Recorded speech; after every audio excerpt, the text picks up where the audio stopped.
আসসালামু আলাইকুম রহমতুল্লাহি ওয়া বারাকাতুহু। আজকে আমরা আলোচনা করব চাইনা টর্চ লাইট গুলো কিভাবে রিপেয়ার করতে হয়। সো ভিউয়ার্স, আমাদের রাসেল ভাইপার এবং অন্যান্য সাপের আতঙ্ক থেকে বাঁচতে হলে আমাদের হাতে টর্চ লাইট থাকতে হবে।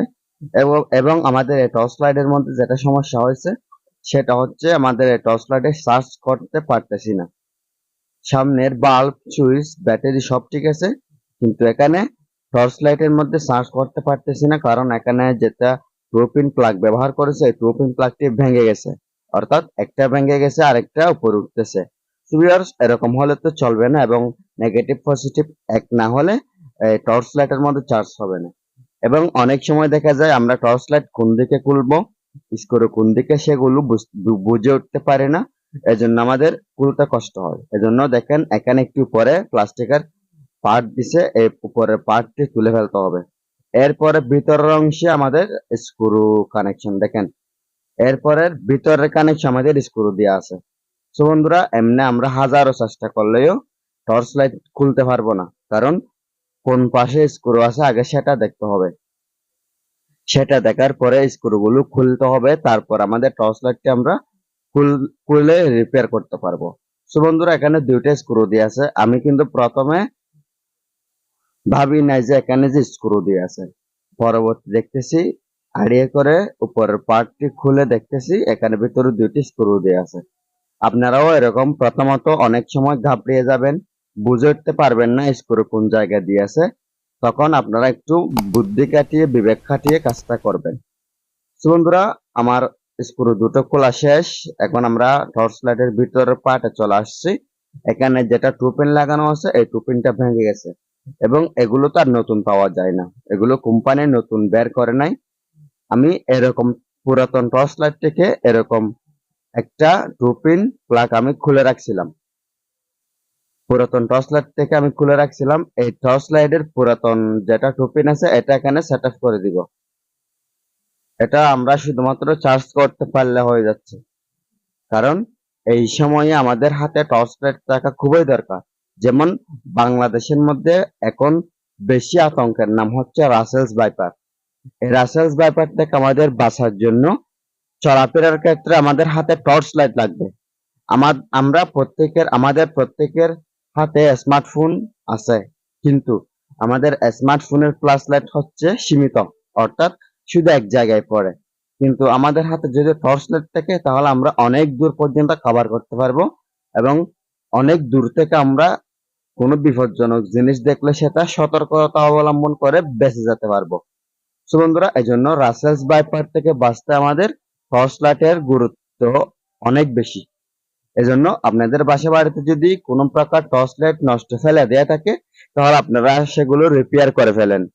এক প্রকারে রিপেয়ার করে ফেললে টাকা সাশ্রয় হবে, নতুন কিনতে হবে না। দ্বিতীয় প্রকার হচ্ছে আপনি খুব সাবধানে চলাফেরা করতে পারবেন, অন্ধকারের মধ্যে রাসেলস ভাইপারের আতঙ্কে আর থাকতে হবে না। সো ভিউয়ার্স, দেখেন আমি ক্রমান্বয়ে আমার টু পিনটা লাগিয়ে দিয়েছি, এবং এখানে ম্যাগনেটের মধ্যে একটি তার বিচ্ছিন্ন হয়ে গেছিল, এটাও লাগিয়ে দিয়েছি। এখন আমি উপরের যেটা প্লাস কভার আছে এই কভারটা লাগিয়ে ফেলতেছি, প্লাস্টিকের আবরণটা। সব কিছু ঠিকঠাক করে আমি আপনাদেরকে দেখিয়ে দিচ্ছি যে কোনো প্রকার খরচ ছাড়া, 1 টাকাও খরচবিহীন আপনি 150 টাকা লাভ করতে পারবেন। যেমন এমনি সাধারণ নর্মাল এসে নর্মাল এরকম কোনো টর্চ লাইট যদি নিতে চান তাহলে 120 টাকার কমে পাবেন না, এবং এই সিস্টেমের টর্চ লাইট গুলো 150 থেকে 180 টাকা পর্যন্ত হয়ে থাকে।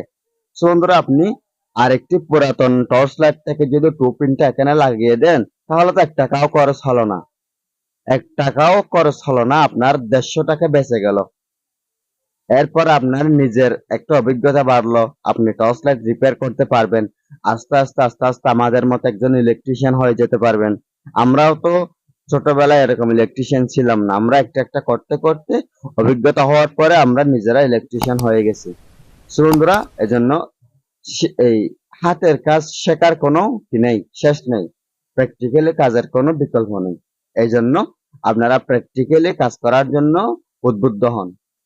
বেকারত্ব জীবন বাদ দিয়ে অন্তত কিছু একটা নিজে করেন। বেকার মানুষকে ভাই কেউ ভালোবাসে না।